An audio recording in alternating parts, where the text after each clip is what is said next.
I'm talking with my son and I'm saying it's amazing to me that nobody has done a thorough examination of the prophecy of the popes to completely evaluate where did it come from? Is it real? Is it not real? Is it divinely inspired, demonically inspired? Is it a complete hoax? Now, for those of you who do not know what I mean by the prophecy of the popes, in very short summary, in the 1100s, there was an Irish bishop by the name of Malachy Morgair. He was a priest of the people. He loved the people. They loved him. He was ascribed with having the gift of healing and the gift of prophecy.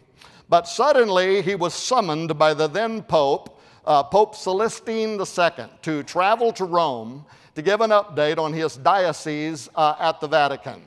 And as all priests in that day would have been wont to do, he had never seen the Vatican City. He wanted to see it. So as quickly as possible, he puts together his entourage, his beasts of burdens. They get their supplies together. And he begins what will become an arduous 9-month journey across Europe. During that time, traveling from Ireland to Rome, he sees the conditions of the people, the terrible circumstances, the Black Death, the wantonness, the suffering, the pain. And all of this is weighing very heavily on Malachy's mind when 9 months later he arrives at the Seven Hills City. Now you have to understand, during this time in history, historians and theologians refer to this as the pornocracy. And they call it that because, in stark contrast to the average person, in the Vatican City they were living in opulence, regalia, wine, political power, ecclesiastical authority, privilege and splendor and parties and all of this stuff. And this is weighing heavily, more so than even the trip, on Malachy's mind. It's off-putting to him. And so he goes in. A couple days later, he has his meeting with Pope Celestine. He's kind of repulsed by everything that he is seeing there. And then he quickly makes arrangements to leave the Vatican, to get out of town as fast as he can back to his people in Ireland. But this is where something strange begins to unfold. For according to the historical accounts, it is as Malachy is coming up out of the Seven Hills City, all of a sudden something happens to him. Some say the Spirit of God fell upon him. Others say it was a demonic spirit and it was meant for end times deception. Others say it's a total hoax and it never really even happened, although we do know at a minimum that the prophecy of the popes is at least 500 plus years old, as it was brought out of the Vatican archives then and published in Arnold de Wyon's massive 1,700-page book, Lignum Vitae. And from that time and forward, oddly enough, has actually become more accurate even than it was before that. But in any case, Malachy is on the top of this hill. Something comes on him and he utters a single line in Latin that can only be understood as a kind of judgment against the papacy. Even though he's a Catholic priest, the essence of this line is that God is only going to let this kind of corruptible religious system go on so long. And then he takes out a pen and he begins writing down, a quill, he begins writing down a series of 112 lines. Each one of these lines represented each pope that would arrive in succession from his day until the final one. So from Celestine II to the 112th pope on his list, who he calls, in symbolic language, Petrus Romanus, or Peter the Roman. All popes are known as Peter, but this would be Peter the Roman.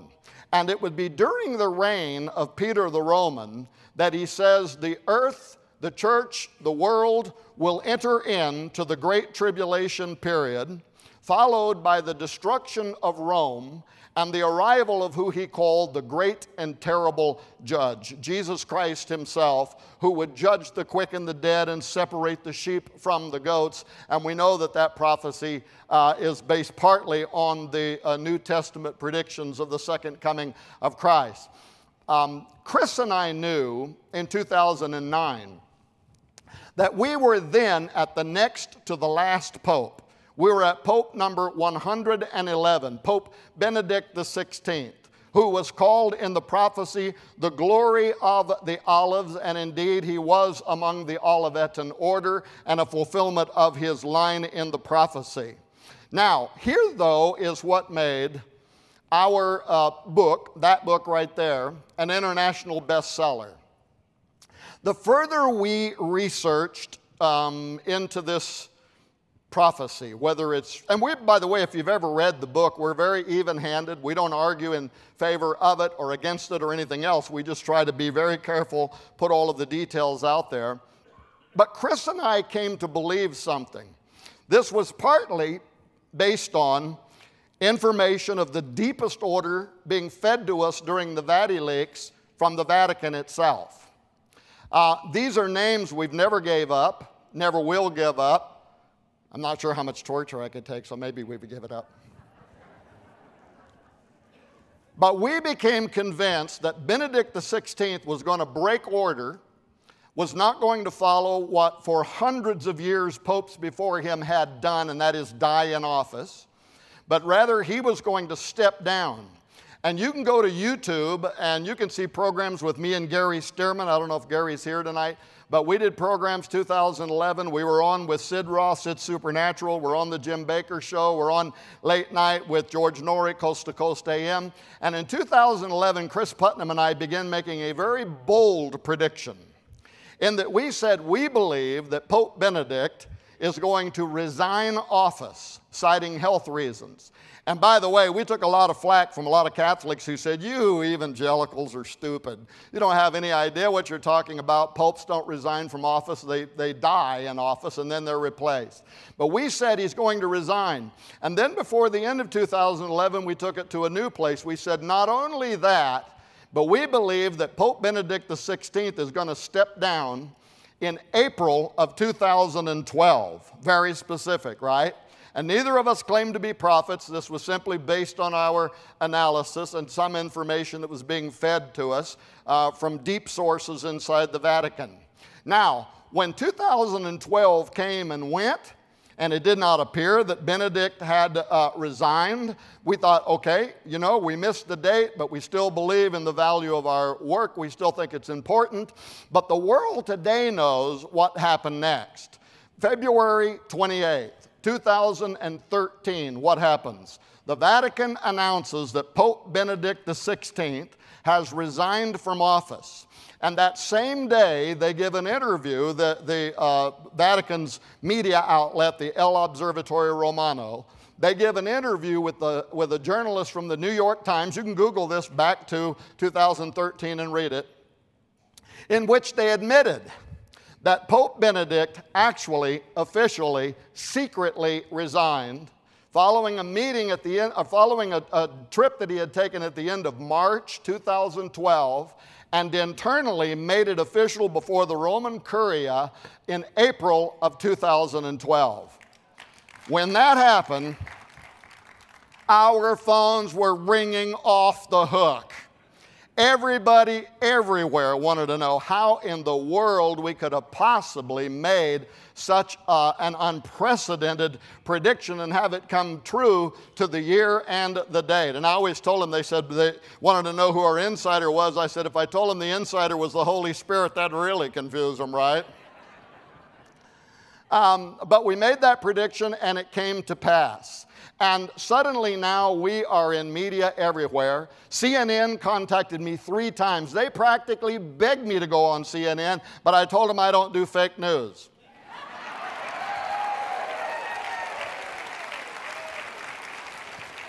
The History Channel asked us to do a program with them. I said no. Chris said yes. You can still go back and watch that 12-week, whatever it was. They mixed up Nostradamus with the prophecy of the popes and a bunch of stuff, but they treated Chris fair on that program. WorldNet Daily produced the documentary film, The Last Pope. I mean, we're just in media everywhere, right? But a very, very strange thing began happening. And some of you might even recall this. So now here we are, we're out there, we're on television and radio, but whenever people had the opportunity, like on Coast to Coast AM, to call in to ask questions, something strange started happening in that more often than not, they weren't asking us about the Pope. What they wanted to know is, what do you make of the Vatican being out there now talking so much about aliens? Do you remember that? All of a sudden, the aliens are our brothers, and we would baptize the aliens into the Catholic faith. And this reminded Chris and I of something that another Jesuit priest had predicted. Father Malachi Martin, remember him? The insider of insiders, a formidable polyglot. Malachi Martin could speak 17 languages. He worked under 3 popes for many years. He was actually the personal secretary for the most famous Jesuit in history, Augustine B. He had access to the secrets of Fatima and other deeply held secrets at the Vatican. In fact, he worked inside the Holy See. Malachi Martin is the one who translated the Dead Sea Scrolls for the Vatican. So this guy was a brain. And at one point, though, he asked the Pope if he could have leave of his priestly duties, which he got. Some of you know that he moved to New York City, right? And he became a multi-time New York Times best-selling author of books that he called Faction, fiction based on fact, in which he began giving up some of the deepest secrets of the Vatican. Well, it was during that time in 1997 when Art Bell invited Father Martin to come on the late night talk show Coast to Coast AM, and it was on that program when he asked Father Martin, he said, Father, why is the Vatican so heavily invested in the study of deep space?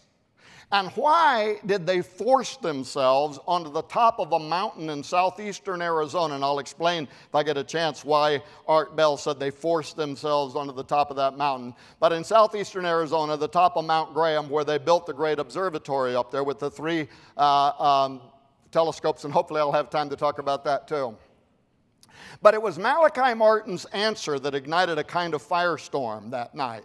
Because this is what he said, and you can go to YouTube and look this up and hear Father Martin saying this himself in 1997. He said the reason that they are up on the top of Mount Graham is because at the highest level of Vatican governance and jurisprudence, they know what is approaching the earth, and that it is going to be of the utmost importance in coming years. Now, when Malachi said that, you know, people were, they didn't have a blogosphere, but whatever osphere they had back then, it was going crazy, right? People everywhere wanted to know, what in the world is he talking about? Is he referring to this ancient Catholic prophecy about the approach of an asteroid at the end of times? Is he talking about a mothership, you know, with a whole bunch of UFO armada headed towards Earth? Is he talking about Nibiru, the 9th planet, Planet X? What in the world is he talking about? Well, Malachi Martin later was pressed for more information, and he said something very interesting.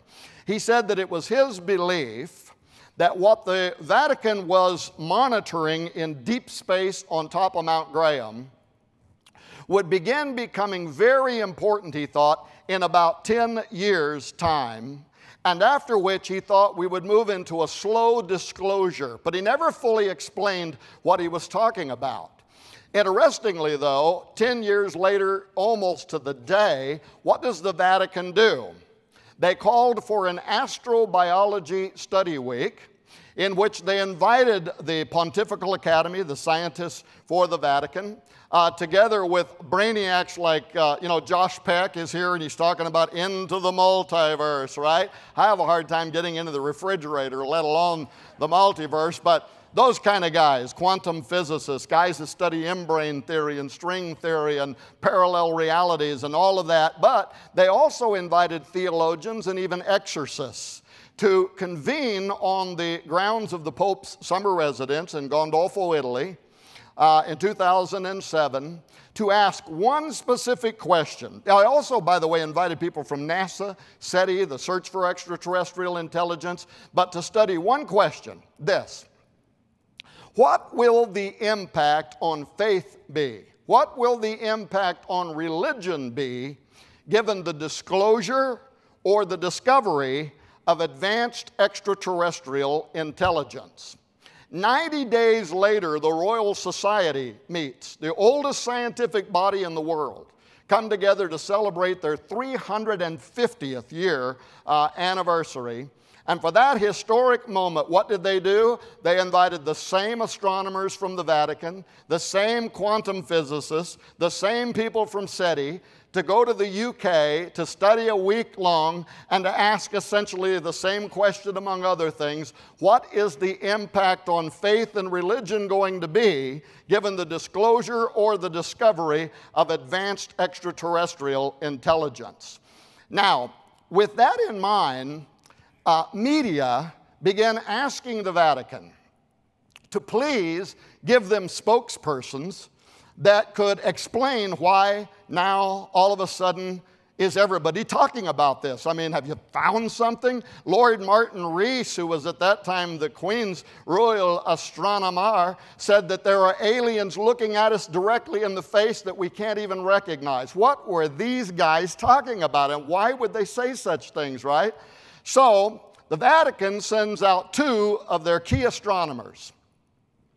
Father Jose Gabriel Funes, who was at that time the head of the Vatican Observatory Research Group. If you read the book Petrus Romanus, because the acronym is VORG, boy, did Chris Putnam have a lot of fun comparing them to the Borg, right?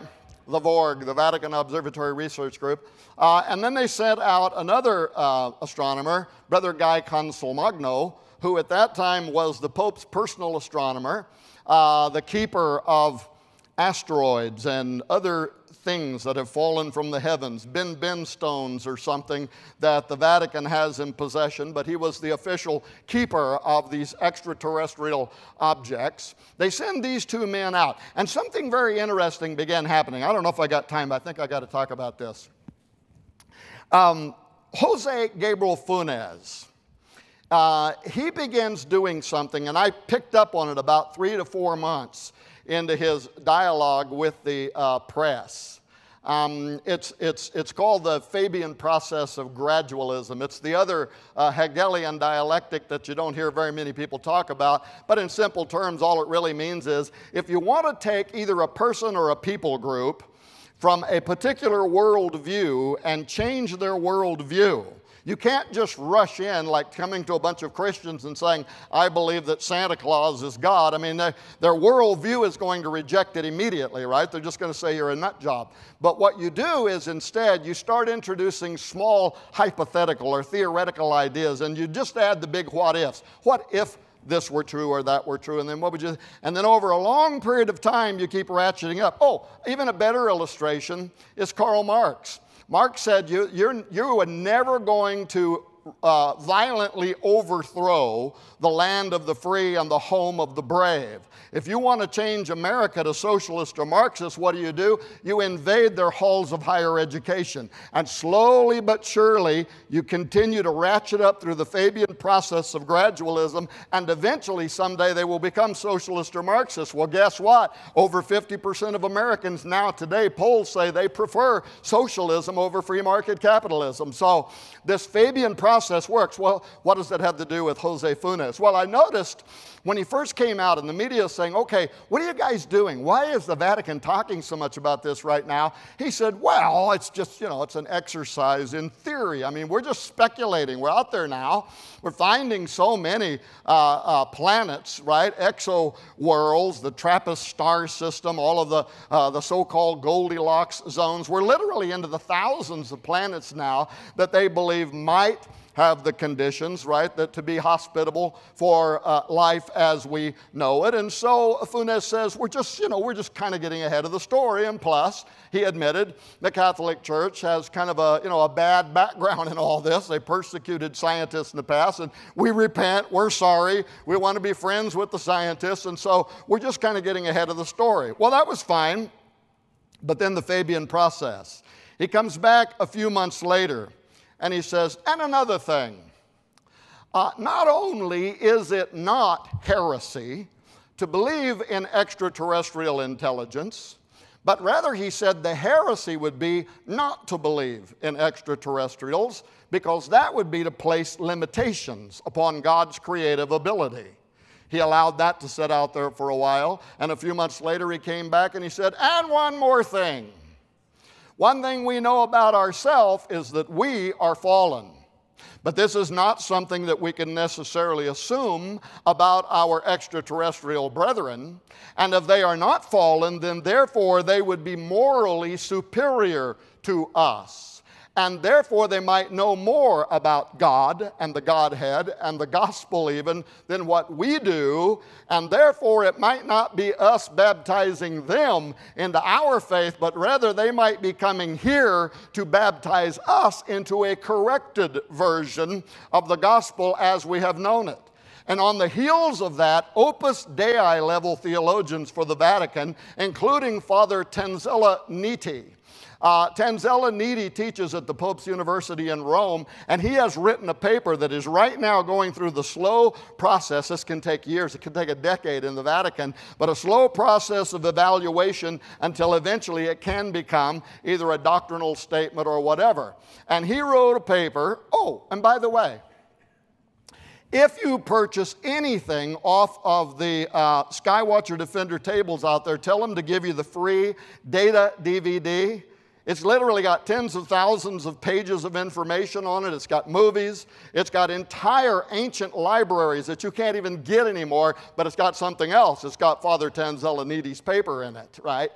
And in this paper, he says this. He says, soon we could come into contact with information of a religious nature from an extraterrestrial source that might require us to change everything we have ever thought we knew about God and the gospel. Sounds like a pretty good setup for great deception, actually, doesn't it?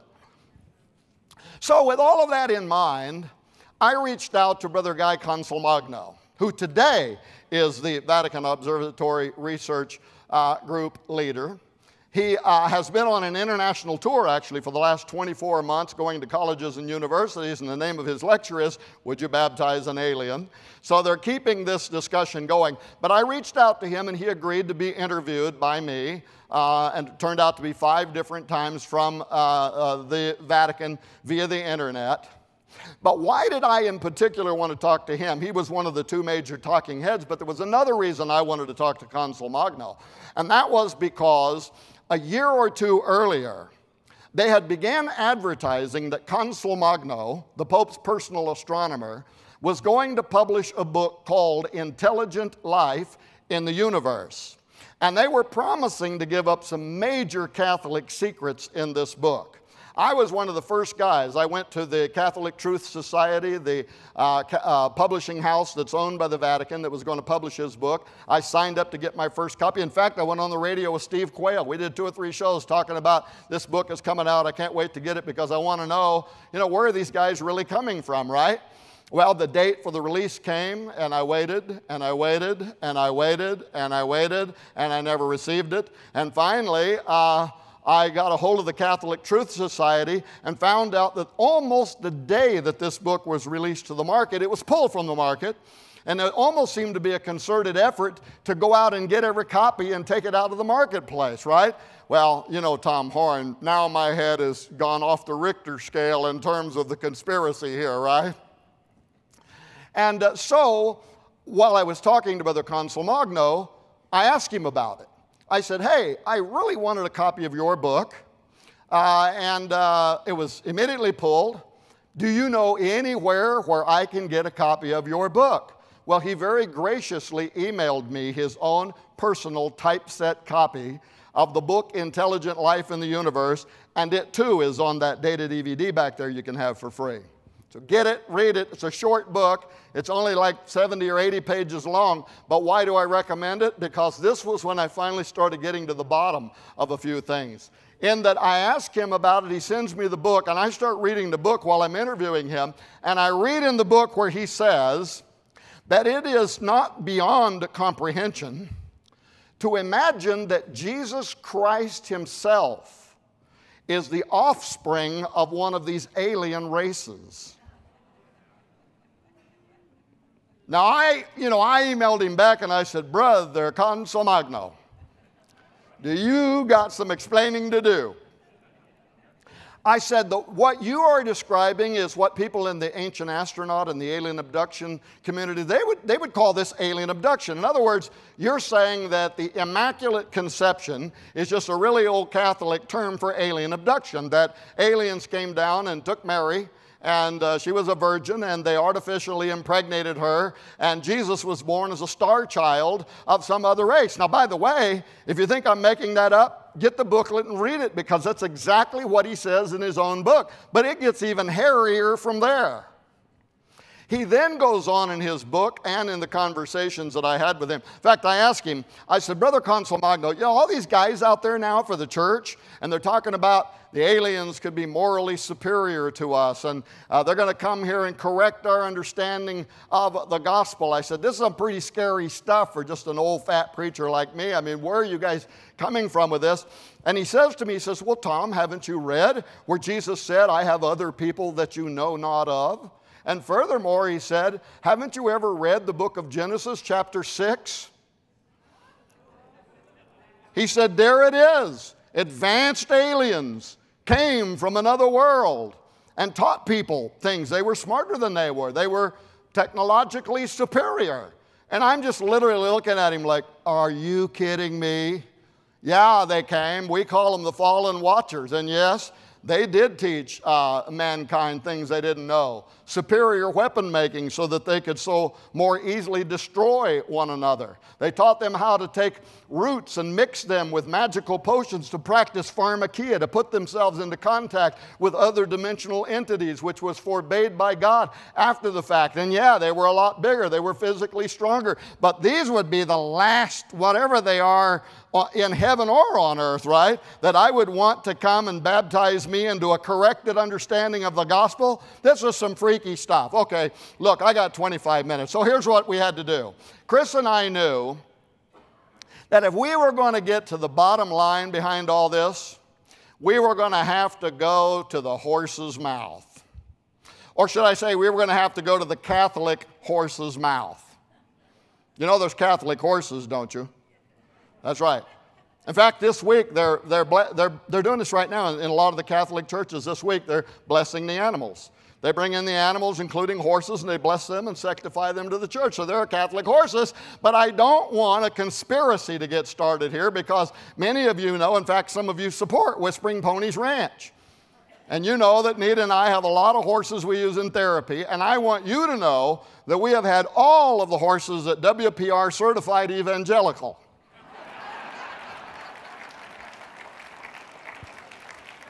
Not a single one's ever been seen with a rosary around their hoof. So we're good. We knew if we were going to get to the bottom line, Chris and I were going to have to go to the horse's mouth, which means, really, we were going to have to go to the top of Mount Graham. And we were going to have to meet with the Jesuit astronomers face to face. And we were going to, if possible, going to put them on film, by the way, all of which happened. In fact, it was the book after this, Exo Vaticana, tells the entire story. And Exo Vaticana was a bigger seller even than Petrus Romanus because of our exploits. People say that when they read that book, they love the opening chapter in there where I'm describing the whole trip up to the top of the mountain. People say, man, they cue the Indiana Jones music, right? Dun, dun, dun, dun, dun, dun, dun. It was kind of that, except that Joe and Chris both got sick to their stomach. I was smart enough to take Dramamine or whatever they call it, and the switchback roads, and oh my gosh.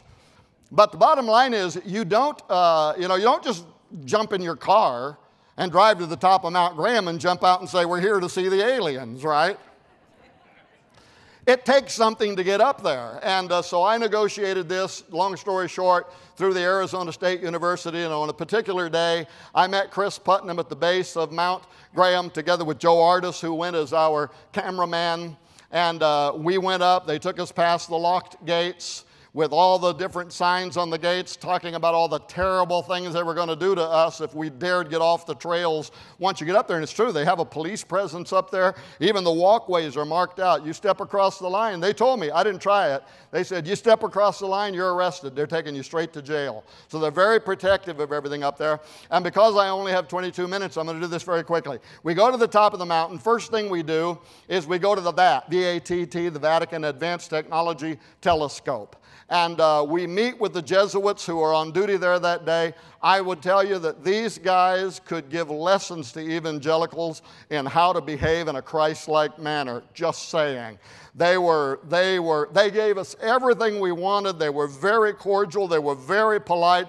And yes, they verified even what Malachi Martin had said. They were very familiar with that. They admitted. In fact, they told us that the only thing that, and we have them on film saying this, that the only thing that the Vatican is using their observatory on the top of Mount Graham for now is monitoring deep space objects which they believe could be hosts to advanced extraterrestrial intelligence. They said that's the only thing that they're using their telescope up there for now. We have them on film saying it. Anyway, they took us all through there, showed us where the astronomers sleep, the little humble kitchens that they use, took us up to the advanced telescope, let me and Chris climb all over the telescope up behind the back of it. There was one point where they unhooked some chains and we went up onto this platform and turned around and we could see skull and bones, and I thought, okay, these guys have got a plot. Let's get out of here. They're getting ready to electrocute us, right? So we got out of there. We went up to the next telescope, the radio telescope. Wasn't anybody there that day, but the guide unlocked the doors, let us in. We went in. We saw the big monitors that were monitoring parts of deep space. But since nobody was there to tell us anything, we left very quickly. And then, and you can go on YouTube, and you can see these pictures of me and Chris walking 2 city blocks up this steep hill all the way to the top to the large binocular telescope. Now, this is also used by the Vatican. This is the largest telescope of its kind in the world. And that place was buzzing. I mean, there were people in every room. They were in the lunch rooms. They were in the monitor rooms. There was a whole group of astronomers from Germany that were there making adjustments to this thing. If you go watch the trailer for the book Ex Vaticana, you'll see me and Chris, and I think we were on the 7th story. You go up this elevator, but then you walk out on just this wire railing, and we're way up above the top of the twin mirrors that were in their relaxed position. And the guide that they gave us, he was actually the lead engineer, spent the whole day with us. We were amazed by that too. But if you watch the trailer for Ex Vaticana, you'll see him with a laser pointer. We're 7 stories up looking down, and he's pointing at a devilish red object in the middle of the twin mirrors, and he says, "This is the Lucifer device." And that is, yes, exactly what it is called. It is an acronym, and it stands basically for, in fact, Chris was the only guy I ever knew that could say what the acronym actually stands for, but it implies that this is infrared technology. And what this technology does is it allows the twin mirrors to look further into space and therefore deeper back in time than what regular telescopic technology can do. And if you go to YouTube and type in infrared UFO, you will see some of the most astonishing deep space objects that can't be explained. And the weird part about it is, it's as the infrared telescope is looking at exactly the same place in space that non-infrared telescopes are looking at. And in one, you can't see anything at all, but in the infrared, it is alive with activity. And in fact, another thing we have on film, and in November, we're revisiting all of this stuff big time, and we are going to be giving away a ton of stuff at Skywatch Television in November, including 40 hours of secret interviews that we've been conducting with aerospace engineers, some of the priests from the Vatican, tons of stuff. And we'll edit out the coughing. We're going to be giving all that stuff away, but it includes some of the stuff that we brought down from Mount Graham. Now, what was I talking about? Where was I?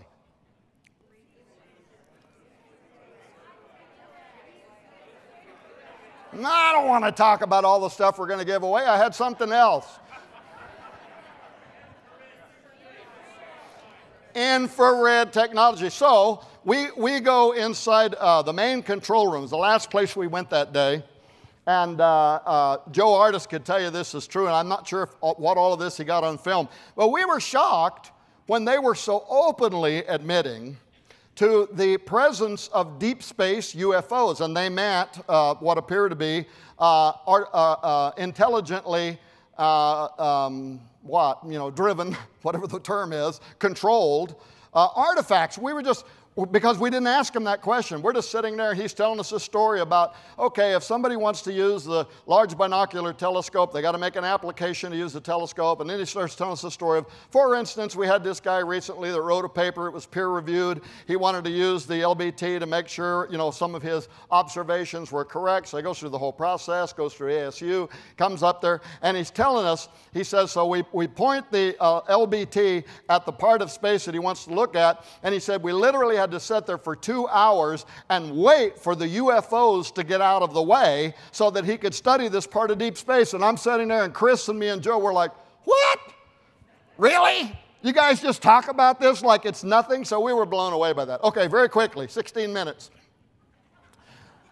Now we come down off the mountain, right? Man, we think we have slain the fatted calf. Boy, now when we go on radio, people are going to pay attention. They're not just going to think it's a couple of radical evangelicals taking cheap shots at the Vatican's astronomers because we got them on tape, we got everything, this is going to be great. So we send the book, Exo Vaticana, off to the printer, and we go on the radio, but I made an assumption. Did you ever do that? All right? Only to find out later, nope, you're wrong, right? My assumption was this. Now we're on the radio. We're talking to all this media again. We're on TV. And I had done this like 3 times in a row before somebody corrected me, where I said that the reason why the Apache Nation had originally joined environmentalists in Arizona, literally filed a federal lawsuit, took it all the way to federal court to try to stop Arizona State University, NASA, and the Vatican from building this observatory on the top of Mount Graham. I had said the reason that the Apache did that, I think, is because they were there ahead of everybody else, right? So their forefathers and foremothers had lived and died on the mountain. Some of them, perhaps their bones are still up there. So they did not want, a bunch of heavy earth-moving equipment up there disturbing the mountains, potentially disturbing the bones of their ancients. So this is something like holy ground. This is like a cemetery for them, right? That's what I said. So about the 3rd time I say that, I get an email from one of the elders of the Apache Nation who hears us, right, on one of these programs. And he emails me and he says, Tom, he said, what you said is okay. It's true enough. That's probably also true, and that was, part of our sentiments. But that is not why we joined this lawsuit. He said the reason that we joined the lawsuit is Mount Graham is one of the 4 holiest mountains in all of the world for all indigenous Americans. And it is, he said, because, Tom, it is what you would call a stargate, a doorway, a portal, a strategic geographic location at which and through which entities have entered into and exited our 3-dimensional reality since the dawn of time. Well, when he told me that, I went out and vetted it to make sure it was true, and that is true. And then my head really did go into the conspiracy meter Richter scales, as now I was trying to figure out now why would the Vatican of all mountains, because this was always a question to us, why go all the way to federal court, right? Why not just move on down the road, find another mountain that'll give you the same basic elevation and environmental conditions? A lot of little towns across America would love to have your business there. Why fight this? Even the governor of Arizona had to do an in-run around environmental concerns and laws and basically grant by fiat that they were going to be allowed to go up there to build that observatory. Why that mountain? But the minute that he said that, then the light went on. Because we have found this in location after location. In fact, when Timothy Alberino does speak, if he hasn't already, he might bring up the last 2 Gen 6 documentary films in which all over the world, whether it's Peru or Mount Graham, you find that anywhere there is a long history of esoteric activity or the bones of the giants or whatever, you'll find the Catholic Church moving in and setting up a controlling presence there, just like they did on the top of Mount Graham. So now I'm like, wow. Why, of all mountains, does the Vatican want to be in a place where all indigenous tribes believe that this is a doorway into another dimension? And since that time, because we met some of the Indians that live at Mount Graham, we have received film. I'm telling you, some of the stuff that we're going to be releasing, you can hardly believe.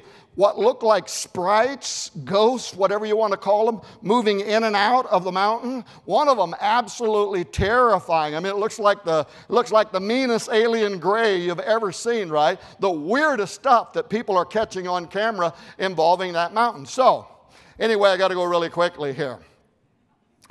The other thing, 11 minutes.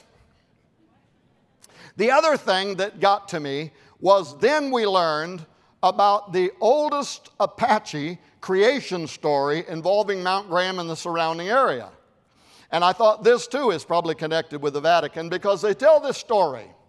And several of the Navajo, several of them have similar renditions of this story.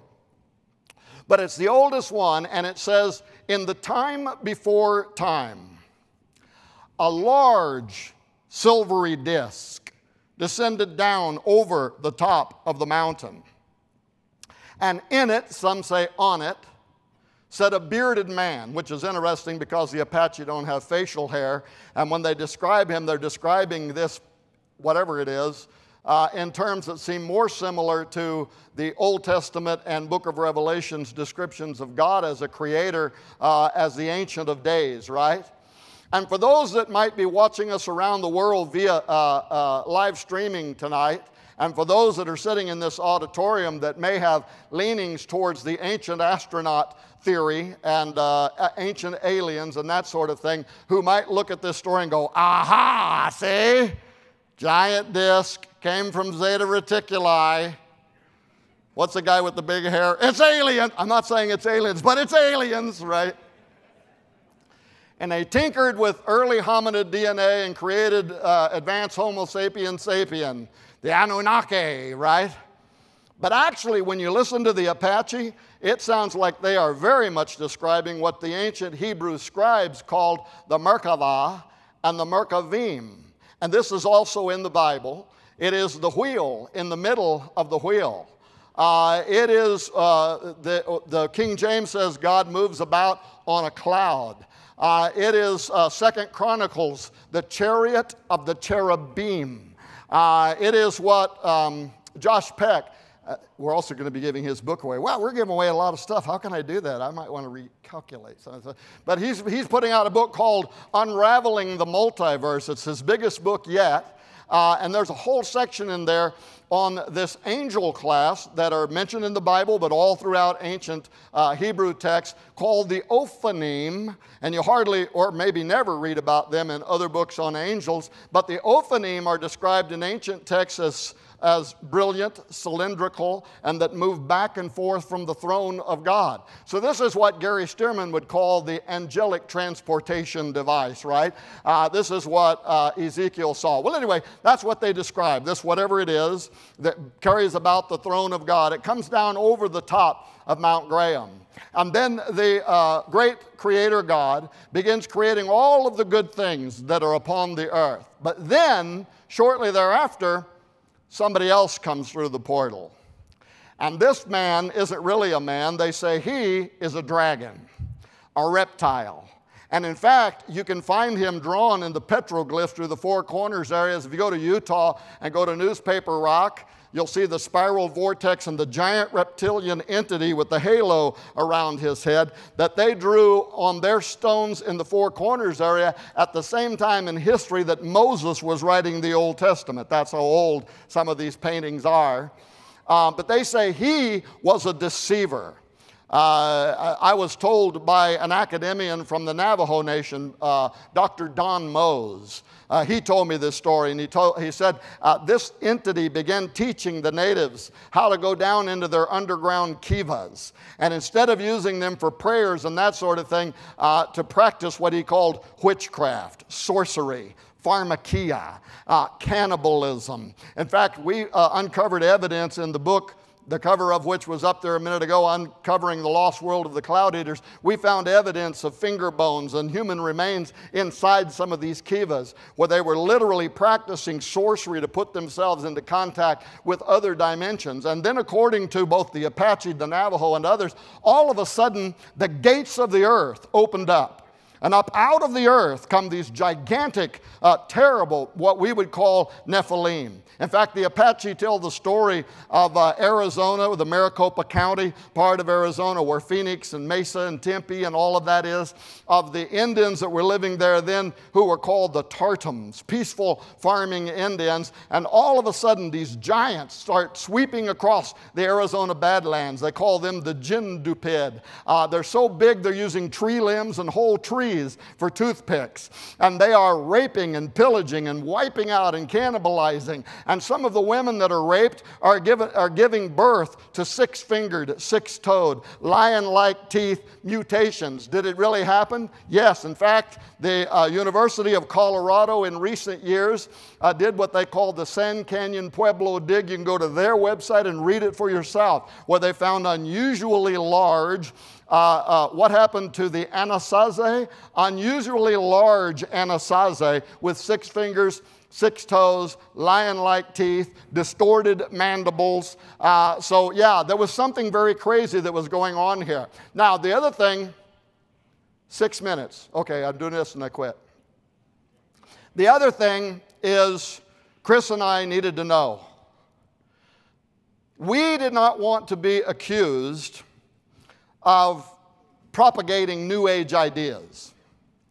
And it was important to he and I to preserve biblical integrity in our research. And so this idea that there could be strategic locations, often associated with mountainous regions, that are doorways through which both good and evil can enter into this reality. At least that's the theory. We wanted to know if there was anything in the Bible that would support that. And once we started reading the Bible and just letting it speak for itself, we were astonished at how much is in Scripture that supports this narrative. Jesus in the New Testament saying to his disciples, "From henceforth you will see the windows of heaven open, and angels ascending and descending upon the Son of Man." When you go to the Old Testament, and if Moses is going to meet with God, he has to go to the top of Mount Sinai. In Zechariah 14, which many of the prophecy experts at this conference would tell you is a prophecy of the second coming of Jesus Christ, but when it describes his return, what does it say? His feet will first touch the top of the Mount of Olives, and from there he will descend down into the valley. If you go into the apocryphal book of Enoch, which is still in some Orthodox versions of the Bible and is quoted by some of the New Testament writers, but be that what it is, it's not in our canon today, or not in most of our canon.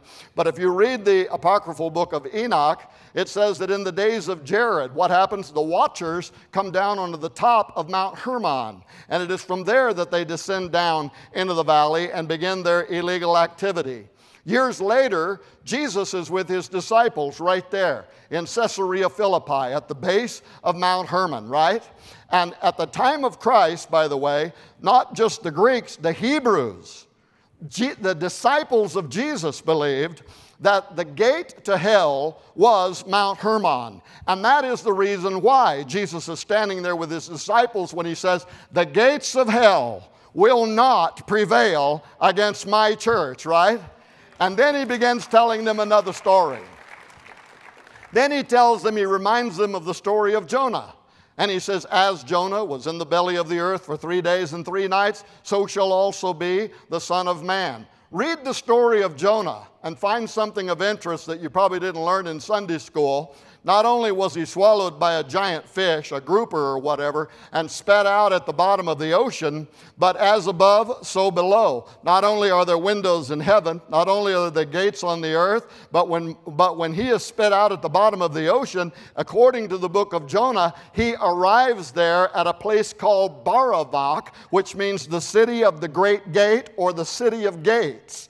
And he goes through one of the gates, and we know where it takes him because he later says that God delivered him out of the belly of Sheol Hades. But back to Jesus. He's standing at Mount Hermon, telling them the gates of hell will not prevail. And then what does he do? Jesus literally goes up onto the top of Mount Hermon and stands on the top of the gates of hell. And that is where he is transfigured before his disciples. Not long after, by the way, he'll send 72 disciples to preach the gospel. Why? Because 72 was the number, according to antiquity, of the fallen angels that had built this entire contraption that was to the gates of hell. Essentially what he was doing is saying, I'm here, boys, and there is nothing that you can do to stop what we are going to do now. We're here and we're taking it back. Wherever my feet touch earth is holy ground, right?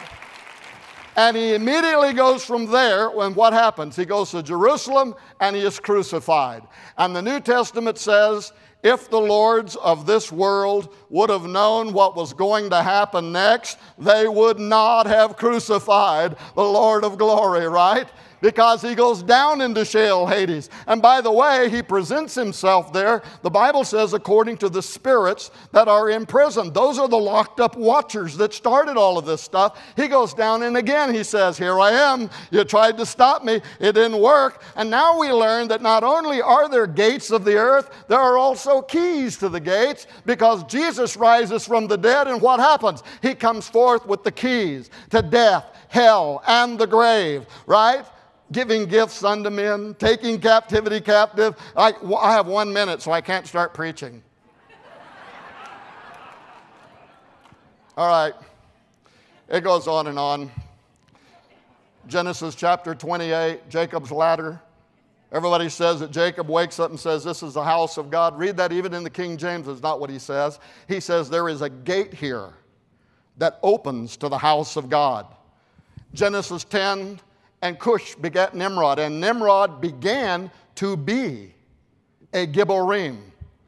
Now imagine that. And everything there, by the way, in the Hebrew, says that something corruptible began happening in his DNA, in his makeup. How the Old Testament says, in all flesh was corrupted, both man and beast. Something began happening, like a retrovirus moving through him. He began becoming an offspring of the Watchers. And this character, by the way, is legendary in all of the ancient Middle East. He is considered the king of the giants. In fact, the Sumerians call him Gilgamesh, the half-man, half-god, king of the giants. Josephus says that when he went, very next chapter, by the way, chapter 11, he goes to the plains of Shinar. Why? To build a tower. What is the tower supposed to do? At the top of it, there is a gate. In fact, the Sumerians call it Edamananki, which means the gate to God. So I ran out of time. The bottom line is, even that thing's flashing. Time is up. Shut up, shut up, shut up. Somebody else has to speak.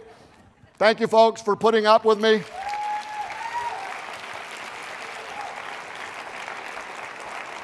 Sorry I didn't get to the end.